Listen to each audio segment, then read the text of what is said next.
Hello, and welcome to another episode of Raising Digital Kids. I'm Kevin Honeycutt. Thanks for being here. Today I want to talk about the idea and the issue of distracted driving. Now, ever since cars were first invented, we've had things to distract us, like how many RPMs are we currently at? What does our speedometer tell us? How about our gas speed? We've had these gauges sharing information with us, intel, if you will, as you drive, and that's important stuff.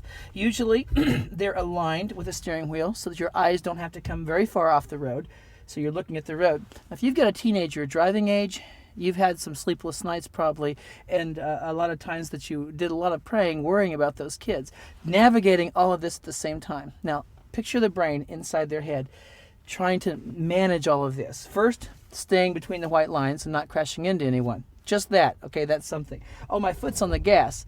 So now my foot's working, and my foot has to maybe hit the brake, maybe hit the clutch. So now I've got to drive, pay attention to the road, my feet are busy, and every once in a while sneak a look down real quick and see how fast I'm going so I don't get a ticket, and make sure that I have enough gas and I have enough oil pressure, those kinds of things. Add to that the radio.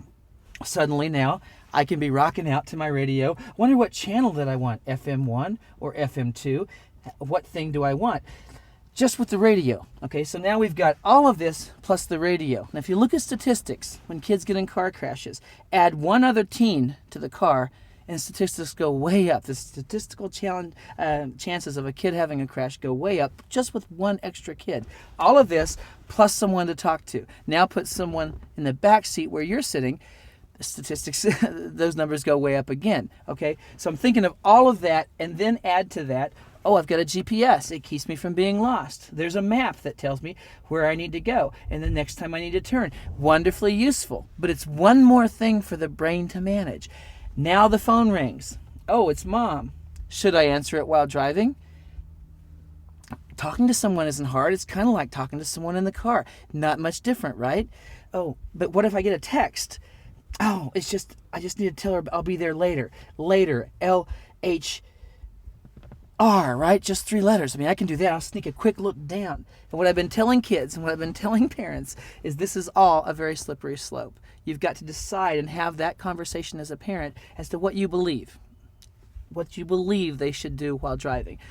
In my book, pay attention to how fast you're going. Don't get a ticket. Watch the road. Steer, right? Make the car work, okay? If the phone rings, do not answer it. That's what I say. Do not answer it. Get to somewhere where you're parked and then answer it. Okay? It's a matter of the brain having different things to do and doing them very differently. So I want you to do this with me. I want you to take your left hand and draw a circle in the air. Draw a circle. Do that with me now. Okay? So this is driving. Okay, now pretend that suddenly it's raining really hard. Now focus on driving. Real small circle. Now the rain stopped and I'm on a 4-lane. Big circle. Real easy, right? Stop. And with this hand, draw a triangle in the air. A triangle. This is texting. Why are they shaped different? Because these two operations are very different inside the brain. Okay, so triangle, texting, chatting, talking on the phone. Driving. Do this. Okay, now do both of them at the same time. Quickly you'll see your brain is pretty much overwhelmed. What we got to remind our kids is that quick second they look down at this, or that quick second they look away at this, is longer than you think. You know, you think 2 seconds go by when it's really 10 seconds, and that's enough time to not see the semi in front of us has stopped and that we're going to crash into it. This is a conversation that we need to have with our kids to make sure that they understand that distracted driving is as dangerous as drunk driving.